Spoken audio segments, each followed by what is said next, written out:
जय हनुमान ज्ञान गुण सागर, जय कपीस तिहु लोक उजागर। रामदूत अतुलित बल धामा, अंजनी पुत्र पवन सुत नामा।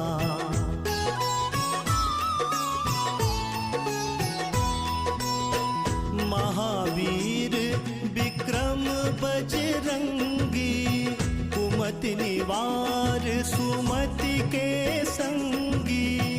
कंचन बरन विराज सुबेसा, कानन कुंडल कुंचित केसा।